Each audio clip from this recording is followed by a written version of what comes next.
¿Qué tal?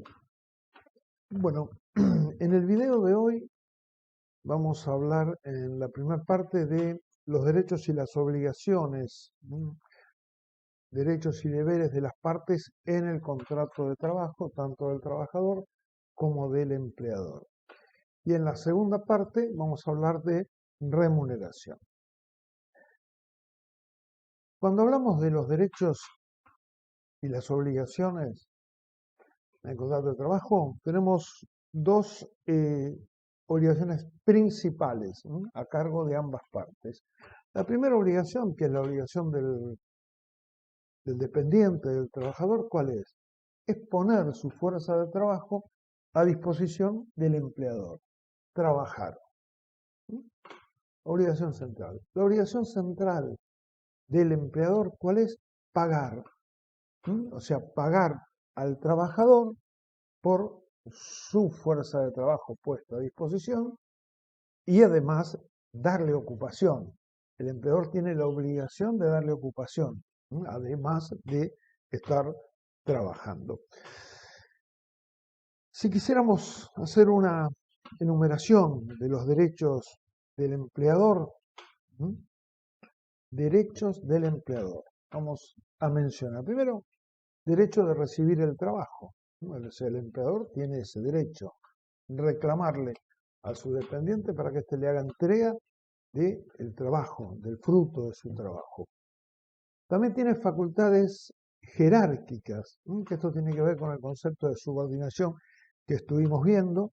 Estas facultades jerárquicas se tienen digamos, podríamos enumerarlas como la facultad de organizar, de dirigir el trabajo, la facultad de dictar reglamentos internos a cómo se va a desarrollar el trabajo, la facultad de aplicar sanciones al trabajador, la facultad de efectuar controles, tanto al ingreso como al egreso del trabajador, la facultad que podríamos denominar en latín de ius variandi, o sea, del derecho a variar que el empleador tiene con relación a determinadas modalidades del contrato de trabajo.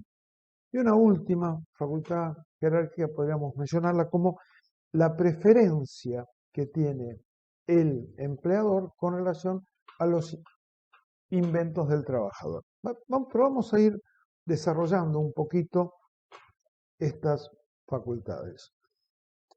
Dijimos organizar, dirigir el empleo, bueno, no hace falta demasiada explicación. Ya dijimos que en el marco de lo que establece la ley, en el marco de lo que establece todas las normas que regulan el contrato de trabajo, el empleador tiene esa facultad de dirigir. ¿Está claro? Consecuencia de esta subordinación que se encuentra en el contrato de trabajo. Otra expresión que mencionábamos era el ius variandi. ¿Cómo funciona esto del ius variandi? Ius variandi, o sea, derecho a variar. Es la facultad que tiene el empleador de modificar unilateralmente las modalidades, las circunstancias del contrato de trabajo en el marco de las limitaciones que le establece la ley. Hecha esta modificación en ese marco que le establece la ley, el trabajador tiene la obligación de aceptar este ejercicio del ius variandi. Requisitos para que se pueda ejercer. Razonabilidad. O sea, la variación del contrato de trabajo que pretende el empleador tiene que tener razonabilidad. No puede ser una cuestión que tenga que ver con generar un capricho, de pronto que el empleador resuelve sin ninguna razonabilidad modificar determinadas condiciones, porque en realidad lo que haría presumir eso es que hay una sanción encubierta. Entonces tiene que tener razonabilidad. Otra cuestión que tiene que tener el ejercicio de ius variandi, otra característica, es no afectar modalidades esenciales del contrato de trabajo. ¿Cuáles son las modalidades esenciales? No puede modificar la remuneración, no puede modificar la categoría del trabajador, no puede causarle a través de la modificación que le plantea un daño al trabajador, un daño moral o material. Esas limitaciones tiene. Condiciones esenciales, dijimos cuáles eran.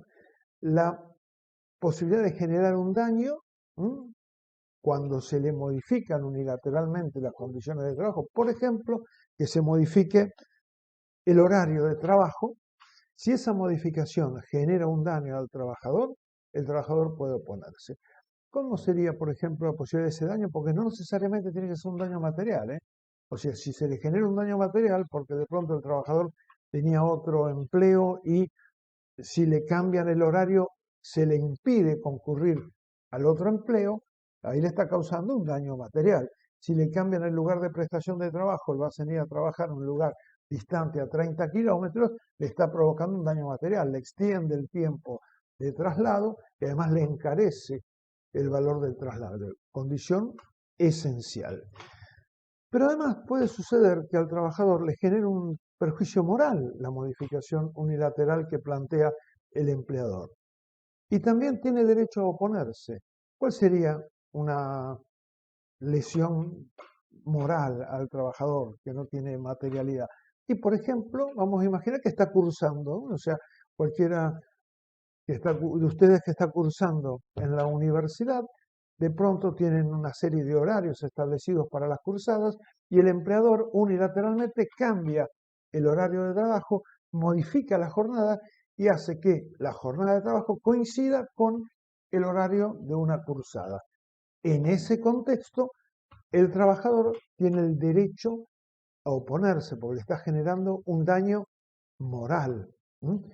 Ni siquiera hace falta que sea una cursada. Vamos a imaginar que el trabajador, por una cuestión de organización familiar, tiene que ir a retirar a su hijo de la escuela en determinado horario todos los días y tiene que ir porque es el responsable de hacerlo y el cambio de horario le impediría hacer eso. Bueno, ¿cuál sería el mecanismo que tiene que utilizar el trabajador ante una situación así, donde el ejercicio del ius variandi por parte del empleador le genera un perjuicio? Bien, lo primero que tiene que hacer el trabajador, se supone que esta modificación en el contrato de trabajo se la van a notificar por escrito, no le van a... ¿no? Entonces, y si no es así, tiene que pedir que se lo notifiquen por escrito. Una vez que se lo notifican por escrito, que le dicen a partir del día 15 del mes siguiente, su nuevo horario de trabajo va a ser tal. Bueno, sucedido eso, el trabajador tiene que contestar esa comunicación, ese telegrama o carta de documento, haciéndole saber a su empleador que la modificación que le está planteando en el horario le genera un daño moral. ¿Por qué? Porque está cursando la carrera de abogacía una materia y le coinciden los horarios. Vamos a imaginar que el empleador mantiene la decisión de cambiar los horarios y no escucha la dificultad que tiene el trabajador. Entonces el trabajador le dice, no, yo no puedo cambiar el horario porque me genera tal perjuicio, porque estoy cursando, por lo tanto solicito me mantenga el horario original.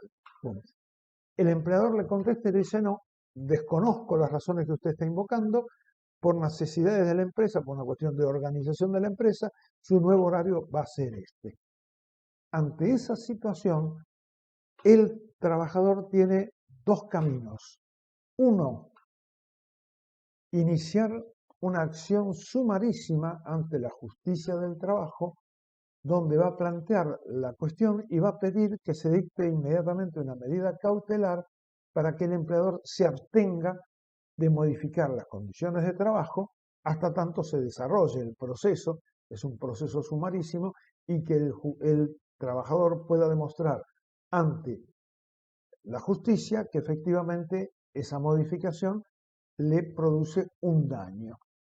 Pero pide la cautelar de manera tal de que o sea, ni bien iniciada la acción, el tribunal disponga una cautelar para que se suspenda el ejercicio del ius variandi y la modificación laboral. El empleador tiene que aceptarlo y en el desarrollo del juicio se irá resolviendo la cuestión.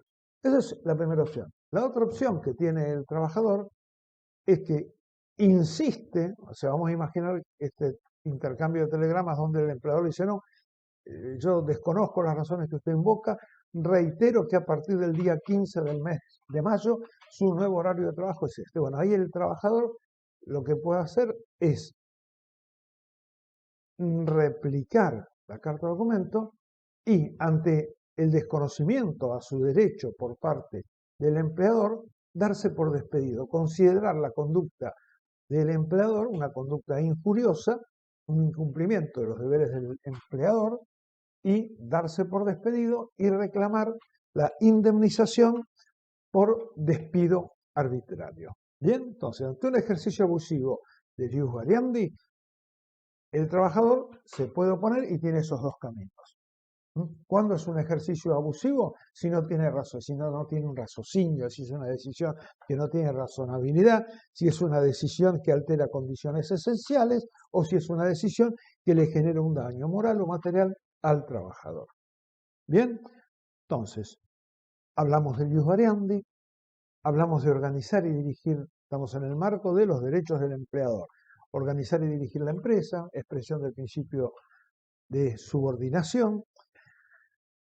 Hablamos del control, o sea que el empleador tiene la facultad de controlar el ingreso y egreso de los trabajadores de la planta. Ojo, en el caso del control, lo que no puede haber es una conducta discriminatoria. Entonces, si hay controles del personal cuando se ingresa o cuando se sale del establecimiento, estos controles tienen que ser absolutamente aleatorios, de manera tal que no haya discriminación hacia determinados trabajadores. Puede suceder que el empleador quiera controlar a un trabajador determinado porque tenga elementos, tenga razones que le hacen suponer de que hay una situación irregular, de que ese trabajador está llevando materiales que no corresponden, lo que fuere. En ese caso sí, haciendo previamente, reuniendo antecedentes y dejando constancia, entonces sí puede ir directamente a ver a un trabajador, a controlarlo, porque hay dudas de su comportamiento. Control ius variandi, preferencia en los inventos. También este es un derecho, estamos hablando de los derechos del empleador. Si un trabajador desarrollando tareas genera un descubrimiento de algo novedoso, pero además de algo novedoso que tiene trascendencia y tiene valor económico, el empleador tiene derecho a comprar ese invento o el conocimiento de ese invento a igual valor o a igual precio que un tercero. O sea, el trabajador, si el empleador iguala la oferta de un tercero, tiene la obligación de vendérselo al empleador. ¿Se acuerdan de estas obligaciones y derechos, no? O sea, acá estamos hablando los derechos del empleador y estamos mencionando que el trabajador tiene la obligación de venderle a su empleador ese descubrimiento casual. Entonces, el empleador que tiene ahí el derecho ante igualdad de ofertas, preferencia del empleador.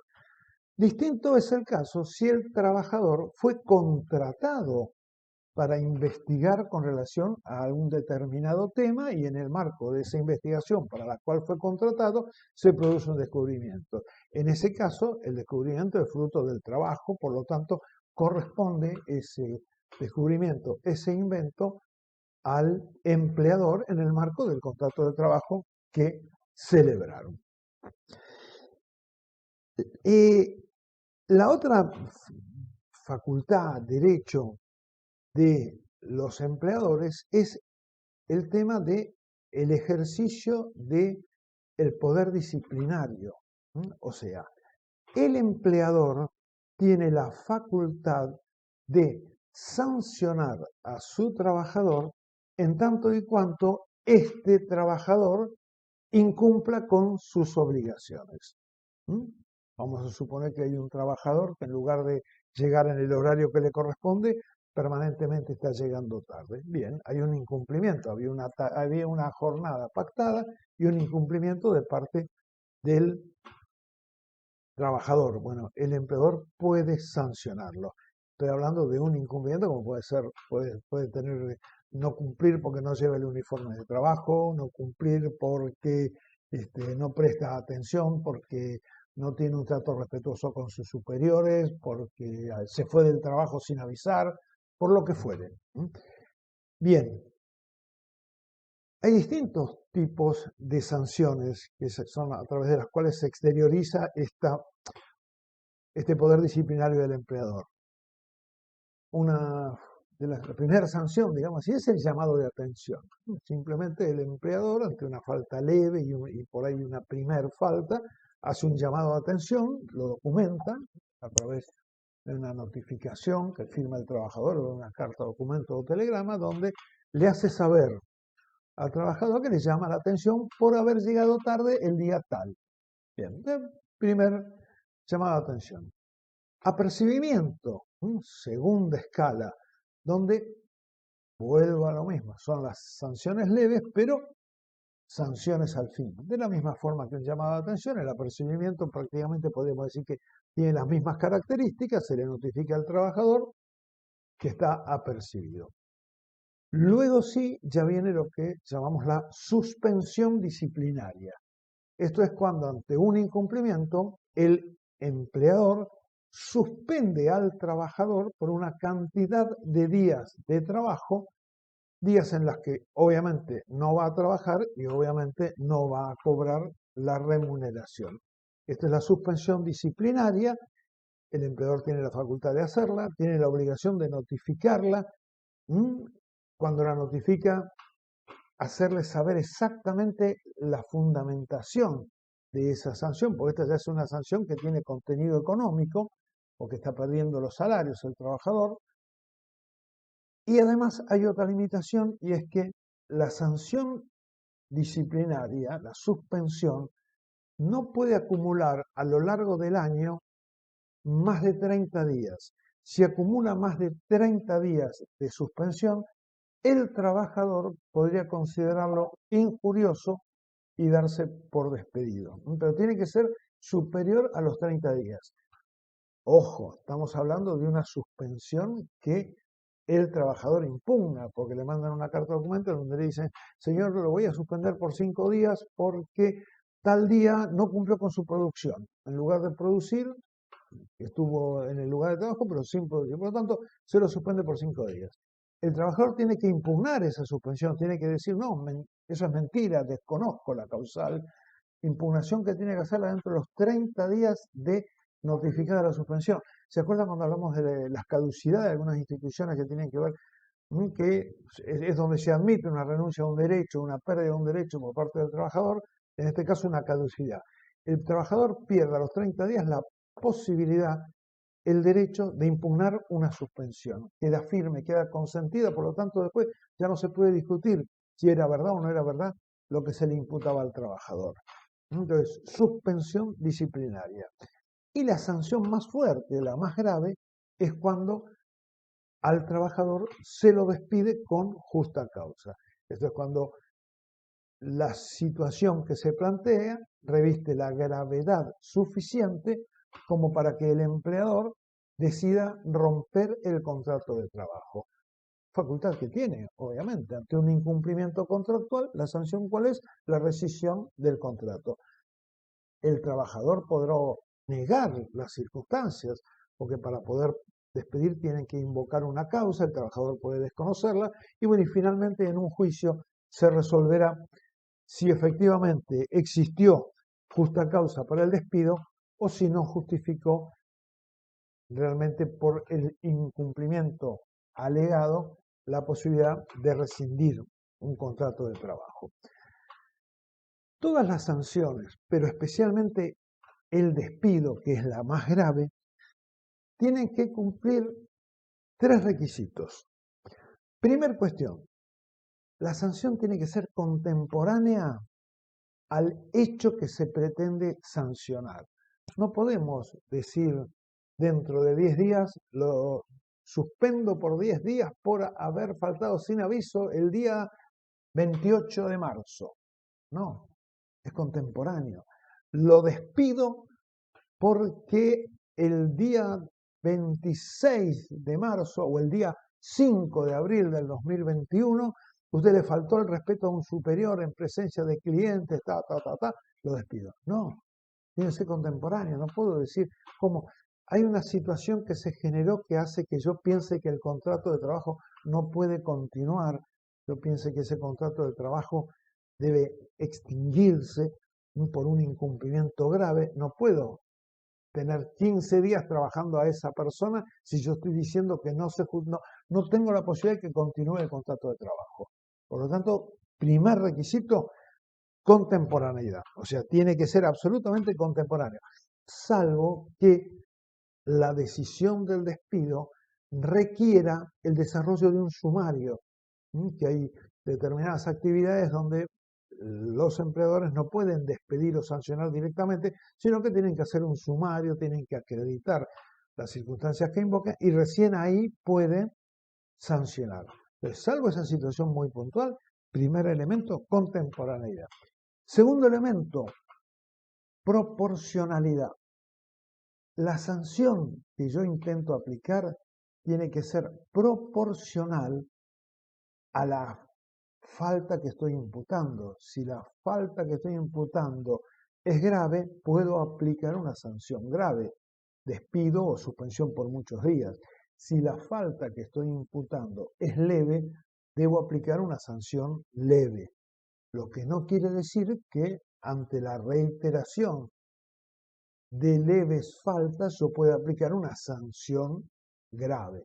Pero tendría que ser la reiteración. Yo no puedo despedir a una persona porque llegó tarde un día, pero la reiteración de las llegadas tardes, apercibimientos por llegada tarde, suspensión por llegada tarde, justifica que por una llegada tarde más yo despida a ese trabajador.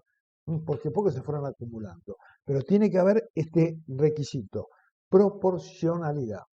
Y el tercer elemento que tienen que tener las sanciones es que no se puede aplicar dos sanciones por un único hecho. Esto es un principio del derecho penal. Bien, pero acá estamos en un mini derecho penal. O sea, yo no puedo aplicar dos sanciones por una determinada falta. Si hay una falta que la sancioné con un llamado de atención, no puedo después decir, y además lo suspendo por 5 días porque es grave. No alcanza con un llamado de atención. No, no, ya valoré, ya llamé la atención y ahí se quedó. Entonces, inmediatez, proporcionalidad y que no haya una doble sanción por una única, por un único incumplimiento. Aquí estamos, de alguna manera, completando lo que serían los derechos del empleador. Bien. Ahora hablemos un poquito de los deberes que tiene el empleador para con su trabajador. Primer deber, ya lo mencionábamos antes, el pago de la remuneración. O sea, el empleador tiene la obligación de pagarle a su trabajador la remuneración y en los plazos que establece la ley de contrato de trabajo, cuando hablemos de remuneración, lo vamos a ver, establece concretamente plazos para pagar las remuneraciones, para pagar los jornales, para pagar el aguinaldo, para pagar las vacaciones, dice exactamente cuándo hay que pagarla. La primera obligación, pago de la remuneración. Segunda obligación, también lo mencionábamos, dar efectiva ocupación.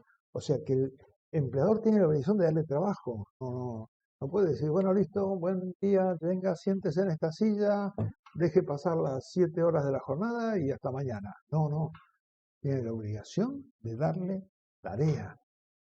Porque es así, porque tiene que ver con la filosofía del derecho del trabajo. Al trabajador su trabajo lo dignifica, no es simplemente que es un pago, la paga de una suma de dinero, por lo tanto por la paga de esa suma de dinero, listo, no, tiene la obligación el empleador de darle ocupación. También tiene la obligación el empleador de proteger a su trabajador, de protegerlo personalmente con relación a situaciones que se puedan dar personalmente y la seguridad, pero además fundamentalmente proteger su integridad física y su integridad psicológica en el marco de las condiciones en que el trabajador tiene que realizar las tareas. Dijimos que es el empleador el que organiza cómo trabaja, es el que acondiciona el trabajo, el que fija las obras, fija el reglamento. Bien, tiene la obligación de garantizarme el cumplimiento por parte de él de las obligaciones que establece la legislación, las normas específicas vinculadas a higiene y seguridad industrial. ojo, tiene mucha importancia, no solo para defender la salud del trabajador, sino que además es fundamental porque ante un incumplimiento de parte del empleador de esta obligación de garantizar la seguridad e higiene industrial del trabajador, ese incumplimiento genera, como cualquier incumplimiento de la ley, una responsabilidad civil del empleador con relación a reparar los daños que pudiera provocar en la salud del trabajador ese incumplimiento. ¿Mm? Entonces, tenerlo muy presente. Es una obligación importantísima, obligación que se termina compartiendo con las aseguradoras de riesgos de trabajo, pero que eso lo vamos a ver cuando veamos la ley de riesgos de trabajo.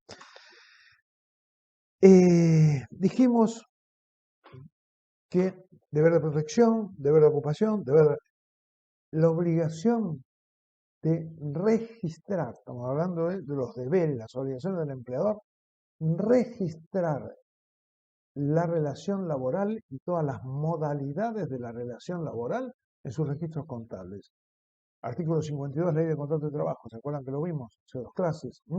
Donde establece la obligación, la ley, de que el empleador lleve un libro donde consten todos los datos de la relación laboral.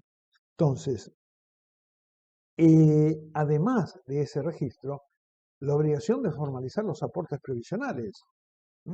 El empleador tiene la obligación de hacer los aportes. El empleador le retiene al trabajador una suma de dinero del sueldo del trabajador, que es la contribución que hace el trabajador, que el empleador se la retiene y la tiene que depositar en el sistema provisional, junto con el aporte que hace o sea, el aporte del trabajador y la contribución del empleador. Un porcentaje se lo descuentan del sueldo del trabajador y otro porcentaje lo agrega el empleador y tiene que depositarlo en el sistema previsional. Obligación que no solo su incumplimiento podría generar, estaría incurriendo el empleador en un ilícito, en un delito penal calificado por el Código Penal, porque le estaría defraudando, porque está reteniendo de su sueldo una suma de dinero que además que en lugar de depositarla, la retiene para depositarla en el sistema provisional y se la queda, genera una deuda. Es un delito, hay una defraudación. Y además esta obligación también genera el incumplimiento, la aplicación de multas y multas severas. Las vamos a ir viendo en su momento, pero es una obligación que está severamente castigada por la ley de contrato de trabajo y puntualmente además, en este caso, por el Código Penal.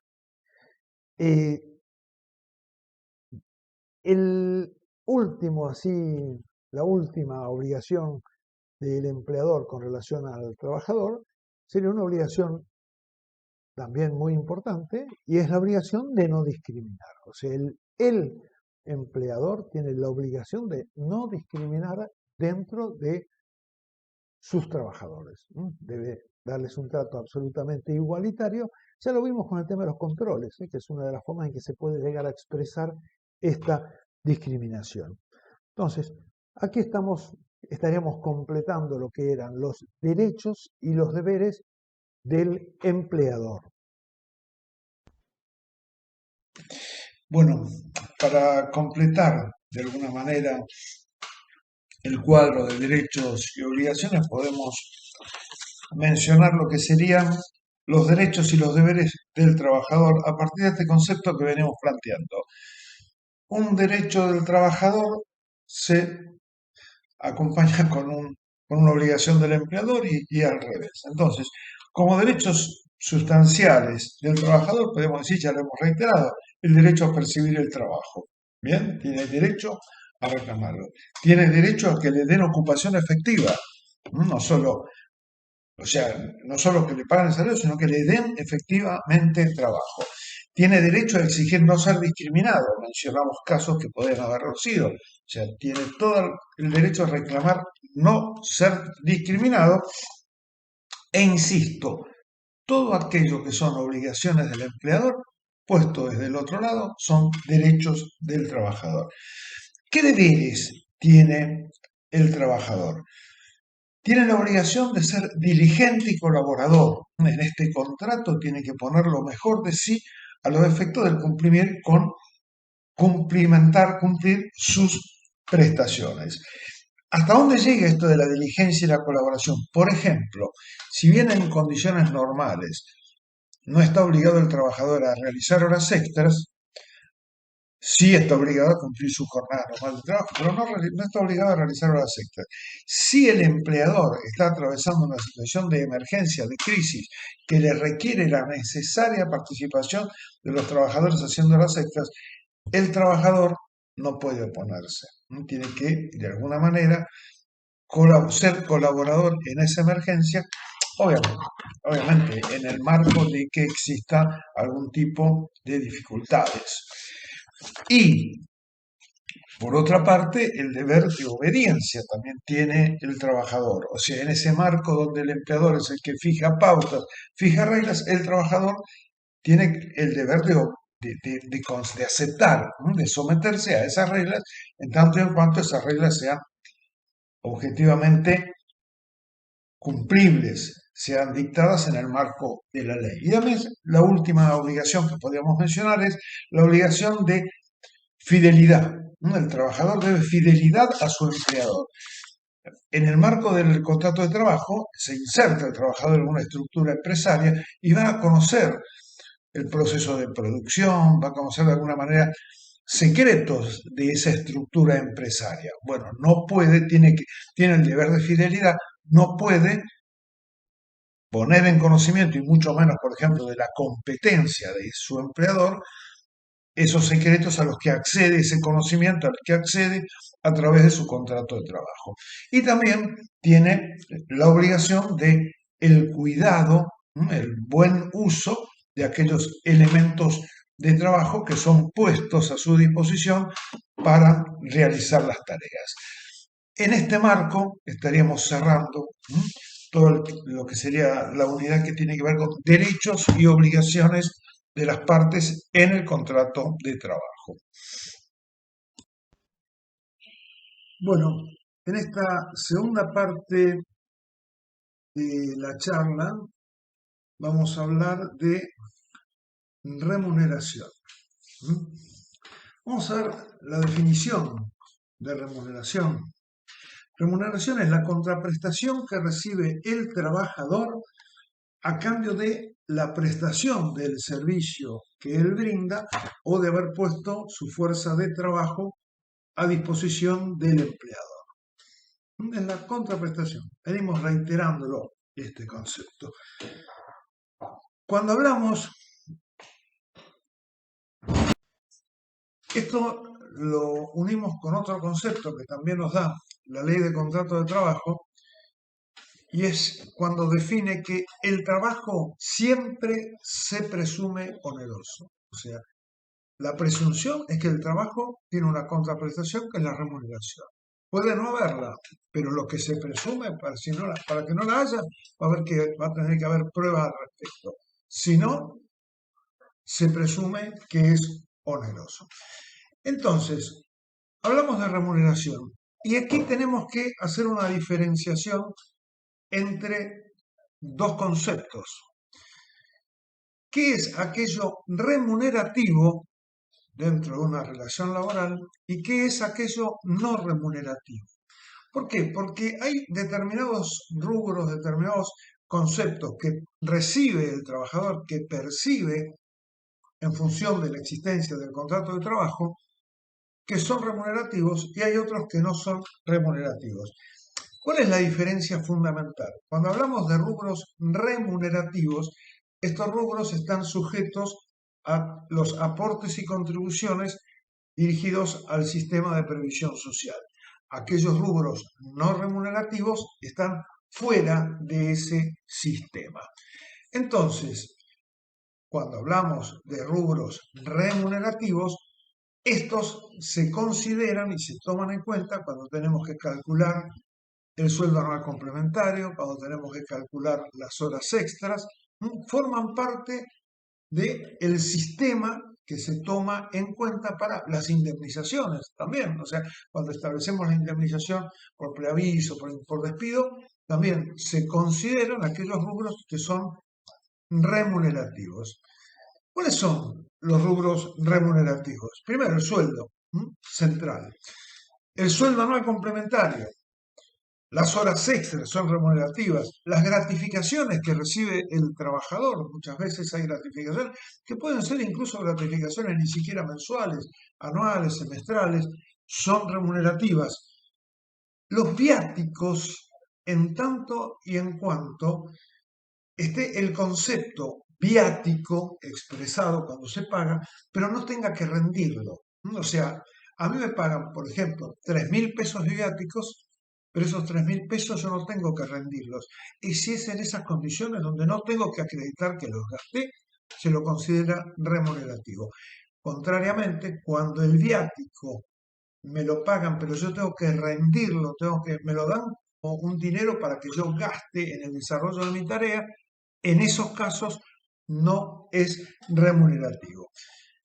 Entonces, más o menos tenemos el concepto de lo remunerativo. ¿Qué es lo no remunerativo? Bueno, por ejemplo, no es remunerativa la indemnización por despido. Esto lo define la ley, no es remunerativo, por lo tanto no tiene aportes ni contribuciones. Cuando se establece la indemnización por despido, se la paga completita, sin aportes ni contribuciones.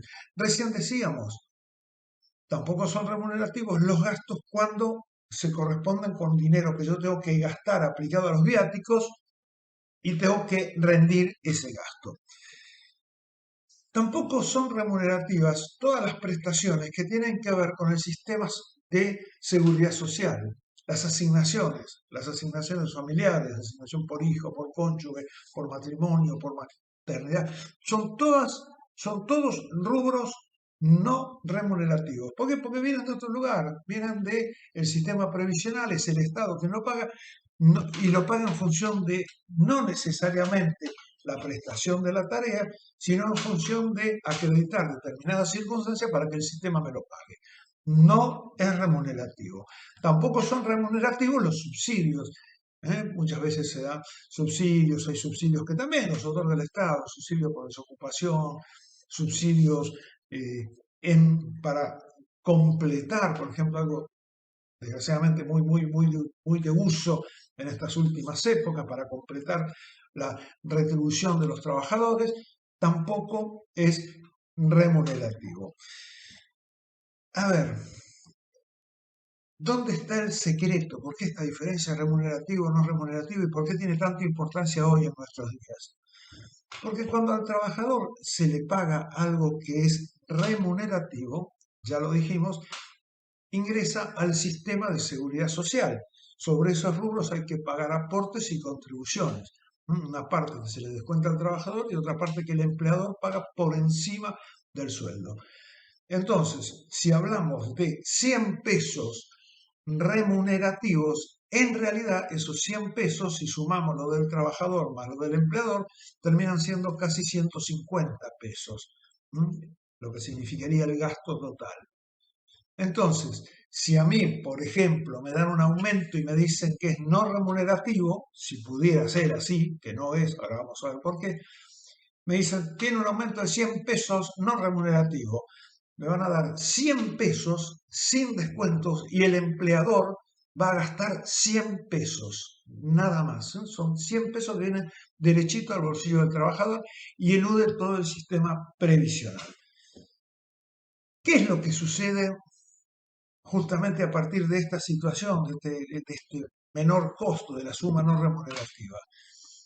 Que se puso de alguna manera en vigencia un sistema por el cual todas las actividades, pero todas, dan aumentos de sueldo o sumas extraordinarias como de aumento de sueldo o un aporte extraordinario por un mes y lo definen las partes, los empleadores y los trabajadores a través de sus organizaciones gremiales, como no remunerativos. No por la esencia que tiene la suma que se va a pagar, sino por una decisión de las partes que establecen que es no remunerativo. Ese acuerdo, que hay muchísimos en estos días, se me aparece por todos lados, no tiene validez. No pueden las partes determinar si es o no es remunerativo. Por lo tanto, eventualmente, más allá de que haya un acuerdo de partes estableciendo que esas sumas son no remunerativas, planteando una cuestión judicial, un conflicto que involucre a estas sumas de dinero supuestamente no remunerativas, en un juicio la sentencia las va a establecer como remunerativas, restándole eficacia a esa decisión de las partes de darla como no remunerativa. Y esto no solo hay jurisprudencia de primera o segunda instancia, no, ya hay jurisprudencia de la Corte, de la Corte Suprema de Justicia de la Nación, por lo tanto que el resultado de un pleito en este sentido no hay dudas de cómo va a terminar. Sin embargo, se sigue pactando y siguen estando las sumas no remunerativas permanentemente. ¿Cuál sería el concepto para que nosotros pudiéramos decir ante una situación concreta, esto es remunerativo, esto no es remunerativo? Si la suma de dinero que le dan al trabajador tiene que ver con cubrirle un gasto en el que el trabajador incurre a consecuencia del trabajo, no es remunerativo, es una compensación del gasto que tuvo. Por eso es que hay que rendirlo.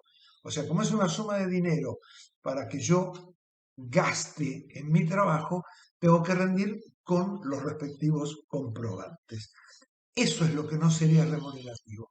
Todo lo demás que no hay que rendir, que no tiene que ver con gastos directos producidos por el trabajo, es remuneración y debe estar incorporado al sistema de previsión social.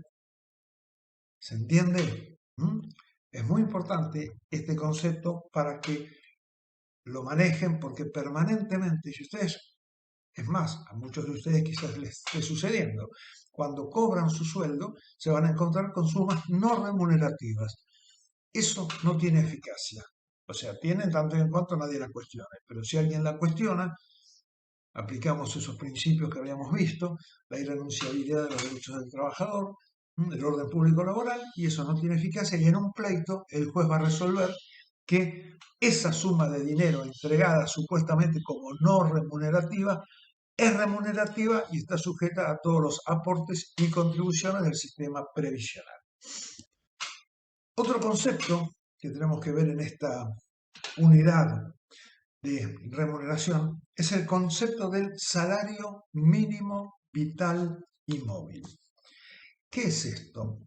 Esto es la suma de dinero mínima que tiene que percibir un trabajador en relación de dependencia desarrollando tareas de jornadas de trabajo normales. Entonces, la suma mínima que puede percibir un trabajador desarrollando tareas en una jornada normal, ese mínimo es el salario mínimo vital y móvil. Y supuestamente se aplicaría en aquellos casos donde la actividad de la que estamos tratando no está regulada por un convenio colectivo de trabajo. Porque si hay un convenio colectivo de trabajo, que dijimos que son los acuerdos que hacen las cámaras de los empresarios con los sindicatos de una determinada actividad, convenio colectivo de trabajo, ahí pactan los mínimos, a través de una escala salarial, los mínimos para cada categoría de esa actividad. Por lo tanto, en todo aquello que está dentro del marco de los convenios colectivos de trabajo, hay mínimos básicos pactados que superan el sueldo mínimo, el salario mínimo vital y móvil. Pero en aquellos trabajadores que no tienen encuadramiento gremial, que prácticamente no existen. O sea, hoy realmente no existen, es escasísimo, son esas situaciones que se podrían llegar a dar excepcionalmente. Ahí se aplicaría el salario mínimo vital y móvil. El salario mínimo vital y móvil lo define un consejo del salario mínimo vital y móvil que se reúne periódicamente y que está integrado por representantes del Estado, por representantes de los trabajadores y representantes de los empleadores. Se reúnen y fijan para un periodo, generalmente se actualiza cada 3 meses, el salario mínimo vital y móvil. En este momento lo tenemos vigente, en este momento en 21.600 pesos. Ese sería el salario mensual, obviamente puede ser mensual, jornada diaria u hora. O sea, dividimos ese salario por 200 y tenemos el salario mínimo vital y móvil por hora, horario. ¿Estamos? Bueno, ¿para qué sí tiene importancia el salario mínimo vital y móvil. Bueno, muchas veces se utiliza como base para cálculos que tienen que ver con la actividad laboral y también influye y es tenido en cuenta con relación a el porcentaje en que se puede embargar el sueldo de un trabajador.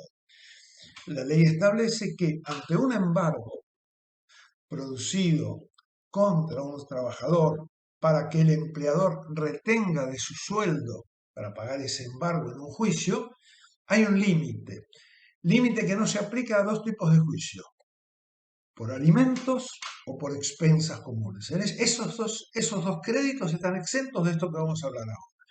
Todo lo demás tiene un límite. ¿Cuál es el límite? El sueldo del trabajador hasta el valor de un salario mínimo vital y móvil, o sea, lo que dijimos hace un ratito, 21.600 pesos hoy, es inembargable. Si el sueldo del trabajador excede esa suma hasta, o sea, a partir de los 21.600, pero excede, lo que supera, pero queda dentro de otro salario mínimo vital y móvil, o sea, de 21.600 para abajo no hay embargo. De 21.600 para arriba, hasta 43.200, que sería el doble, se puede embargar el 10%. Y si el sueldo del trabajador supera 3 veces, o sea, si llega a, o sea, un sueldo, nada, inembargable. Supera los 21.600, 10%. Por encima de los 43.200 se puede embargar el 20% de ese sueldo. Esos son los límites que tiene cualquier crédito y remarco, excepto los créditos por expensas comunes y por alimentos donde no hay límite, no hay ninguna cuota de inembargabilidad. Otra figura, otro instituto de derecho del trabajo que encontramos en esta unidad es el aguinaldo o el sueldo anual complementario. ¿En qué consiste?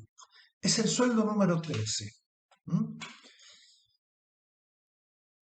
2 veces al año,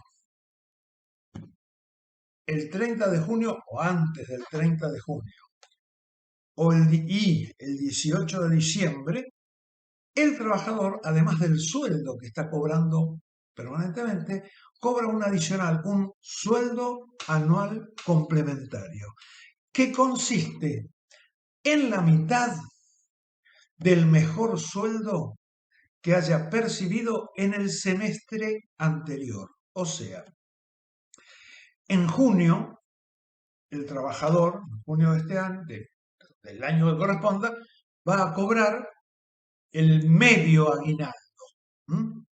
O sea, además de su sueldo, va a cobrar la mitad de la mejor remuneración que tuvo en los meses que corrieron entre enero y junio, y cobra la mitad.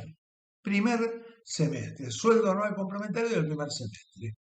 En diciembre, el 18 de diciembre, va a cobrar la otra mitad del aguinaldo, y que va a consistir en la mitad de el mejor sueldo que cobró en el semestre, desde julio hasta diciembre.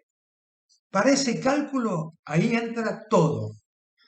Entra el sueldo, entran las horas extras, entran las comisiones, todo lo remunerativo que dijimos hace un ratito, todo se lo incluye. Y si hubo un mes que por alguna razón excepcional cobró un montón de dinero por horas extras, ese sueldo, que va a ser el mayor seguramente, es el que se va a calcular, se le va a calcular la mitad y va a cobrar esa mitad como aguinaldo, como sueldo anual complementario. El concepto es que el trabajador va ganando el aguinaldo, el sueldo anual complementario, día a día. O sea, como que cada día que trabaja está ganando, además de lo que cobra, la 12ª parte. O sea, además, cobré 100 pesos, bien, pero además de estos 100 pesos, me gané 12 pesos del aguinaldo. Pero lo cobro, no lo voy cobrando día a día, lo voy a cobrar en junio o en diciembre. En junio y en diciembre. pero en realidad el concepto es que día a día yo me voy ganando el aguinaldo. ¿Por qué tiene importancia este concepto? Porque puede suceder que el contrato de trabajo se interrumpa antes de la fecha de pago. El contrato de trabajo se interrumpe en el mes de abril. Cuando se interrumpe el contrato de trabajo, sea la razón por la que fuere, despido con causa, despido sin causa, renuncia, lo que fuere, el trabajador va a tener derecho a cobrar los días que trabajó y además va a tener derecho a cobrar el aguinaldo proporcional por el tiempo que trabajó. Lo despiden en abril, bueno, él fue ganando aguinaldo enero, febrero, marzo, abril. Entonces la parte proporcional del aguinaldo se la van a tener que pagar, sea el primer semestre, sea el segundo. De la misma manera, cuando ingresa el trabajador, ese primer semestre en que ingresa, salvo que justo ingrese a trabajar un 1 de enero o ingrese a trabajar un 1 de julio, donde sería la cuentita justa. Pero si no entra en esas dos fechas, que entra a mediados de un mes, en el mes de mayo, en el mes de abril, bueno, también cuando cobra el primer medio aguinaldo, va a cobrar el aguinaldo proporcional. A partir de este concepto, repito, se piensa, digamos, la institución está pensada en función de que el trabajador va ganando el aguinaldo día a día, va ganando esa parte proporcional de lo que trabajó y lo cobra en esos 2 semestres. Por último, para cerrar un poco la charla, hay distintos tipos de remuneración que también forman parte del concepto este de remunerativo, o sea, porque tenemos los sueldos, y después podemos tener premios a la producción, el trabajador que está en una línea de producción y que además gana un adicional según lo que produzca, premios por ventas, comisiones, porque el trabajador gana dinero en función de las ventas que haga, un porcentaje, y es absolutamente legítimo y forma parte de la remuneración. Pero ojo, siempre que un trabajador cobre premios o cobre retribución a la producción o cobre comisiones, su sueldo está garantizado aunque no produzca nada o aunque no venda nada en los básicos de convenio. Tiene un sueldo básico de convenio establecido en la Convención Colectiva de Trabajo de tantos pesos.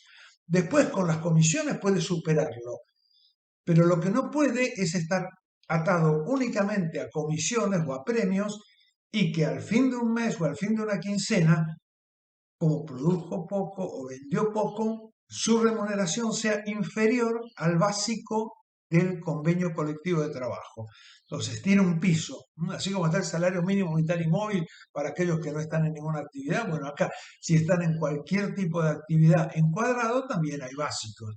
Empleo de comercio es un convenio colectivo, tiene, bueno, tal básico para cadete, para ayudante, para vendedor, para cajero, un mínimo, un básico mínimo que tiene que cobrar.